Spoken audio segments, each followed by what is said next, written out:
آج ہم 12ویں جماعت کی اردو درسی کتاب سے نظم نمبر 2 خیر صفات رسول صلی اللہ علیہ وسلم کا مطالعہ کرنے جا رہے ہیں، جس کے شاعر صبی رحمانی ہیں۔ سید صبی رحمانی 27 جون 1965 کو کراچی میں پیدا ہوئے۔ ان کے آباء و اجداد کا تعلق مہاراشٹر کے شہر بیڑ سے تھا۔ صبی رحمانی کو نعت نگاری سے والہانہ محبت ہے۔ اس تقاضے کو پورا کرنے کے لیے وہ کئی نعتیہ رسائل کی مجلس ادارت میں شریک ہیں۔ نعت خوانی کے لیے انہیں بیرونی ممالک بھی بلایا جاتا ہے۔ نعت رسول صلی اللہ علیہ وسلم کے فروغ کے سلسلے میں ان کا سب سے بڑا کارنامہ نعت رنگ کی اشاعت ہے۔ یہ ضخیم رسالہ گزشتہ 20-22 برسوں سے بلا ناغہ نکل رہا ہے اور تقدیسی ادب میں اس کی علیحدہ شناخت قائم ہے۔ خیر صفات رسول صلی اللہ علیہ وسلم صنف کے لحاظ سے نعت ہے۔ نعت حضرت محمد صلی اللہ علیہ وسلم کی تعریف کو کہتے ہیں۔ اس میں آپ کے اوصاف بیان کیے جاتے ہیں۔ آپ صلی اللہ علیہ وسلم کی سیرت، حالات زندگی، آپ صلی اللہ علیہ وسلم کی سیرت، حالات زندگی، معمولات اور ولادت اور وفات کے احوال منظوم کیے جاتے ہیں۔ نعت نگاری کی ابتدا عربی شاعری میں حضور صلی اللہ علیہ وسلم کے زمانے سے ہو گئی تھی۔ اس طرح نعت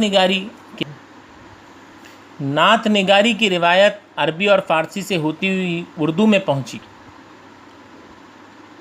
حضور صلی اللہ علیہ وسلم کی تعریف و توصیف میں عقیدت شامل ہو جانے کی وجہ سے تقدیسی شاعری میں نعت کو بلند مقام حاصل ہے اور نعتیہ اثاثے کو مقدس مانا۔ پچھلے ویڈیو میں نے نظم دعا کو تحت اللفظ میں پڑھا تھا۔ اس نظم کو میں ترنم میں پڑھنے کی کوشش کر رہا ہوں۔ سرد ہوا نفرت کا جہنم، کھلے پیار کے پھول، کھلے پیار کے پھول، وہ آئے تو وحشی لمحے سب ٹھہرے معزول، سب ٹھہرے معزول، خیر صفات رسول۔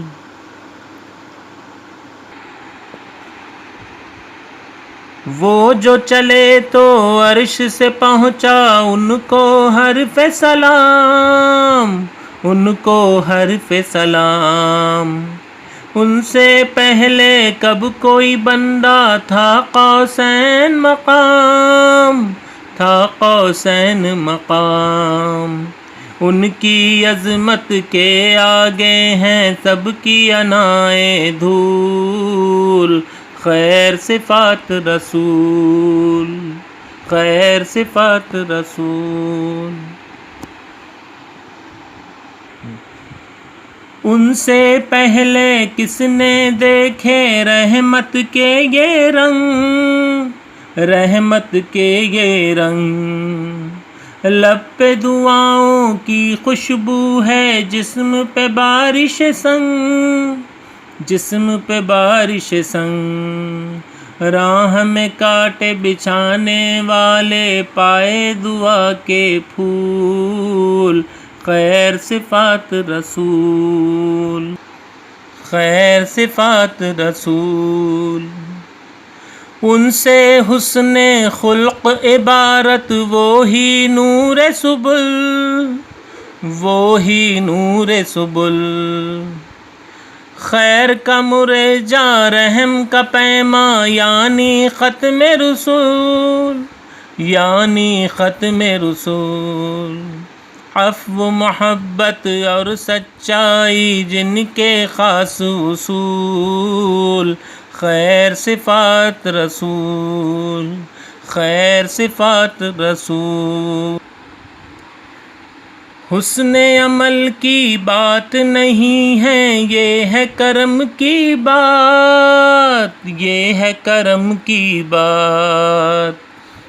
حرف صدائیں دیتے ہیں جب لکھتا ہوں میں نعت، جب لکھتا ہوں میں نعت، لکھواتے ہیں مجھ سے مدحت ہوتی ہے مقبول، خیر صفات رسول، خیر صفات رسول، خیر صفات رسول۔ آپ صلی اللہ علیہ وسلم کی آمد سے قبل ساری دنیا عموماً اور جزیرۃ العرب خصوصاً نفرت کا جہنم بنا ہوا تھا۔ چاروں طرف ظلم کا بول بالا تھا، ہر طاقتور کمزور کو دبا رہا تھا۔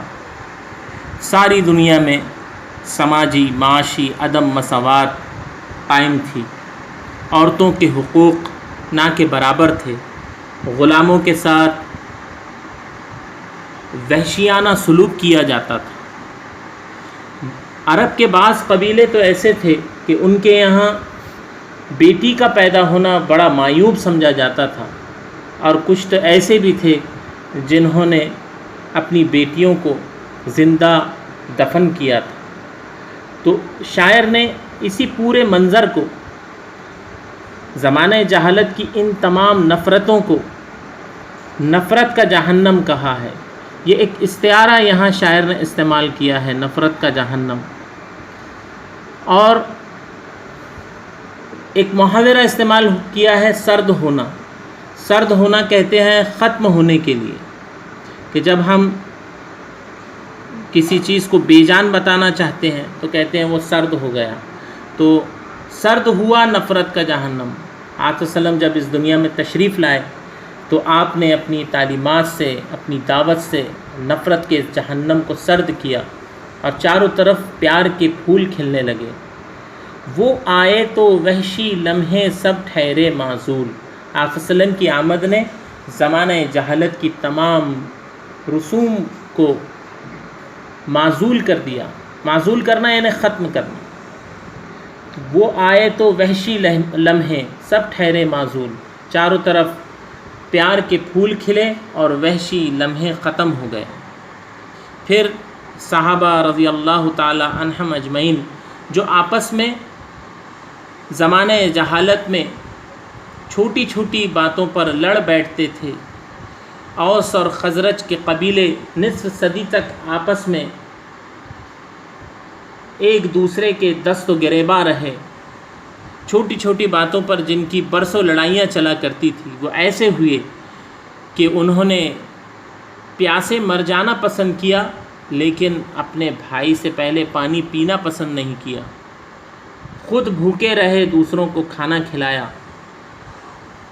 ایسی بے شمار واقعات صحابہ اکرام رضی اللہ تعالی عنہم اجمعین کی زندگی میں ملتی ہے۔ تو یہ سارے وحشی لمحے معزول ہوئے اور چاروں طرف پیار کے پھول کھلے۔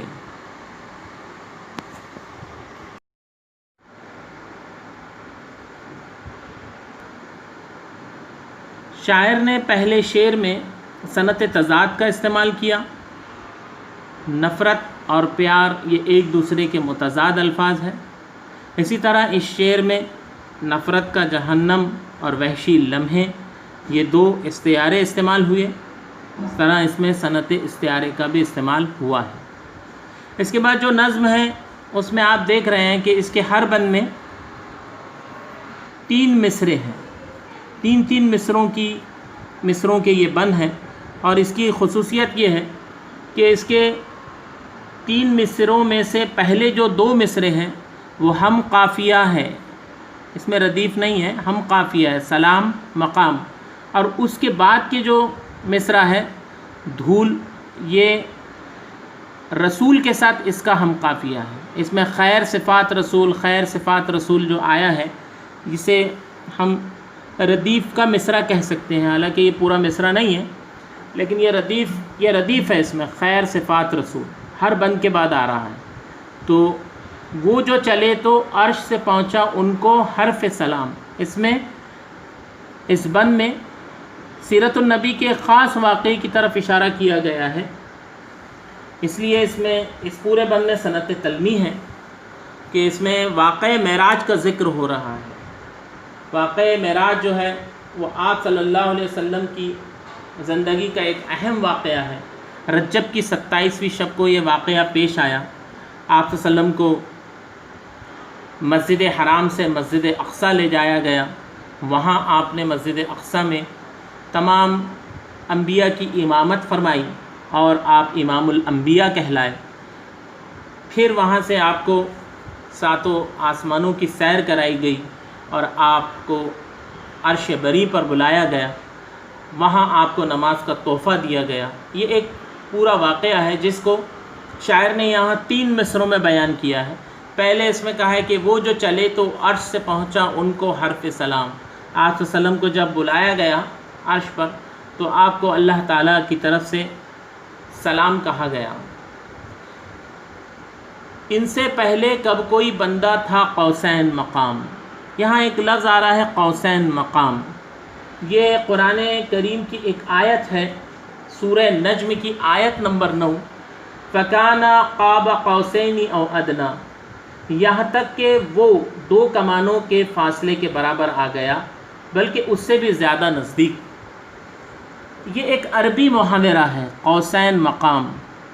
جب 2 لوگوں کے درمیان میں کوئی عہد و پیما ہوتا تھا، دوستی کا وعدہ ہوتا تھا، تو وہ لوگ اپنی کمانیں نکال کر ایک دوسرے کو اپنی کمانیں ملا دیا کرتے تھے، یعنی گویا دونوں کے درمیان میں 2 کمانوں کا فاصلہ رہ جاتا تھا۔ تو جب بھی عربوں میں بہت قریبی دوستی کا اظہار کرنا ہو تو قوسین مقام کا لفظ استعمال کیا جاتا ہے۔ تو یہاں جب آپ صلی اللہ علیہ وسلم کو عرش بری پر بلایا گیا تو خالق حقیقی اور حضرت محمد مصطفیٰ صلی اللہ علیہ وسلم کے درمیان 2 کمانوں کے فاصلے کے برابر فاصلہ باقی تھا۔ ان کی عظمت کے آگے ہیں سب کی انائے دھول۔ آپ صلی اللہ علیہ وسلم کو اللہ تعالیٰ نے جو مقام عطا کیا، جو عظمت عطا کی، وہ ان کے سامنے سارے لوگوں کی جو انائے ہیں ان کی عظمت کے آگے وہ دھول ہے۔ دھول ہونا ایک محاورہ ہے۔ دھول ہونا یعنی اہمیت ختم ہو جانا۔ اللہ تعالیٰ نے تمام انسانوں کو مختلف نعمتیں عطا کی ہیں، لیکن اللہ تعالیٰ نے حضرت محمد صلی اللہ علیہ وسلم کو جو مقام عطا کیا ہے اس کے سامنے مغرور و متکبر لوگوں کی ساری اہمیت ختم ہو جاتی ہے۔ تو اس طرح اس بند میں سنت تلمی کا استعمال ہوا۔ اس میں یہ ایک عربی کا محاورہ استعمال ہوا قوسین مقام، ساتھ ہی سنت تلمی چونکہ وہ اس لیے ہے کہ قاب قوسین، وہ میں نے جو آیت آپ کو بتائی ہے وہ قاب قوسین آتے سے اور حرف سلام آتے سے ایک خاص واقعہ ہماری نظروں کے سامنے آ جاتا ہے۔ اس طرح یہ سنت تلمی کا بند ہے۔ شاعر نے نظم کے دوسرے بند میں جس واقعے کی طرف اشارہ کیا ہے وہ طائف کا واقعہ ہے۔ آپ صلی اللہ علیہ وسلم بدستور مدینے میں مکے میں لوگوں کو دعوت و تبلیغ کر رہے تھے۔ اسی وقت آپ صلی اللہ علیہ وسلم نے اپنے غلام حضرت زید بن حارث رضی اللہ تعالیٰ عنہ کو ساتھ لیا اور آپ طائف گئے۔ سیرت کی کتابوں میں یہ واقعہ ملتا ہے۔ وہاں پر آپ نے ان کے سرداروں سے بات کی، سرداروں نے آپ کی دعوت کو قبول کرنے سے انکار کیا۔ پھر آپ لوگوں کے پاس گئے، لوگوں کو دین کی دعوت دی، لیکن ان سرداروں کو یہ بات اچھی نہیں لگی اور انہوں نے شہر کے اوباش لڑکوں کو آپ کے پیچھے لگایا کہ وہ آپ پر پتھر پھینکے۔ تو یہاں یہ جو ذکر ہو رہا ہے، ان سے پہلے کس نے دیکھے رحمت کے یہ رنگ، لب پہ دعاؤں کی خوشبو ہے جسم پہ بارش سنگ، کہ آپ کو لہو لہان کر دیا گیا پتھر مار مار کے۔ جب آپ کو ان شریروں سے پناہ ملی، آپ ایک باغ میں تشریف لے گئے، انگور کا وہ باغ تھا۔ آپ صلی اللہ علیہ وسلم نے اللہ تعالیٰ سے دعا مانگی تو حضرت جبرائیل علیہ السلام پہاڑ کے فرشتے کے ساتھ حاضر خدمت ہوئے اور عرض کیا کہ اگر آپ حکم دیں تو اس بستی کو 2 پہاڑوں کے درمیان کچل دیا جائے۔ آپ صلی اللہ علیہ وسلم نے فرمایا نہیں، میں دنیا میں رحمت للعالمین بنا کر بھیجا گیا ہوں، یہ نہیں تو ان کی اولاد ایمان لائے گی۔ شاعر نے اسی قصے کو یہاں بیان کیا ہے، اور دعاؤں کی خوشبو اور جسم بارش سنگ، یعنی ادھر لوگ آپ پر پتھروں کی بارش کر رہے ہیں، سنگ یعنی پتھر، اور آپ تب بھی ان کو دعائیں دے رہے ہیں۔ راہ میں کانٹے بچھانے والے پائے دعا کے پھول، جن لوگوں نے آپ کے لیے آپ کو تکلیفیں دی، آپ کے راستے میں کانٹے بچھائے، آپ نے ان کو دعائیں دی، چاہے وہ احد کا میدان ہو، چاہے وہ طائف کا میدان ہو، چاہے پھر وہ اس مشہور و معروف و قصہ کہ وہ بڑھیا آپ کے راستے میں کانٹے بچھایا کرتی تھی، اور ایک بار آپ صلی اللہ علیہ وسلم جب راستے سے گزر رہے تھے تو راستے میں آپ کو کانٹے نظر نہیں آئے، تو آپ نے جب تحقیق کی تو پتہ چلا کہ وہ بیمار ہے، تو آپ اس کی عیادت کو گئے۔ تو یہ ہے راہ میں کانٹے بچھانے والے پائے دعا کے پھول، جن لوگوں نے آپ کو تکلیفیں دی ان کو آپ نے معاف کیا۔ تو یہ خاص اس واقعے کی طرف اشارہ ہو رہا ہے اس میں، اس لیے صنعت تلمی ہے۔ بارش سنگ یہ لفظ ایسا ہے جو طائف کے قصے کو ہمارے سامنے کرتا ہے۔ لب پہ دعاؤں کی خوشبو ہے، جسم میں بارش سنگ۔ اس میں صنعت تضاد بھی ہے، جو اس کا تیسرا مصرع ہے اس میں کانٹے اور پھول، تو اس میں یہ 2 صنعت تلمی اور صنعت تضاد، یہ 2 صنعتیں یہاں استعمال ہوئی ہیں۔ باقی 2 بن کی تشریح، اس کے صنعتیں، محاورے، اس میں جو تراکیب استعمال ہوئی ہے، مشقی سرگرمیاں، یہ سب ہم اس کے اگلے ویڈیو میں اس کی معلومات میں فراہم کروں گا۔ ابھی ہم نے اس کی جو چیزیں اس میں دیکھی ہے، اس کا انٹروڈکشن دیکھا، نعت کسے کہتے ہیں وہ دیکھا، صبی رحمانی کا تعارف، اور 2 بند اور 1 شعر کی ہم نے تشریح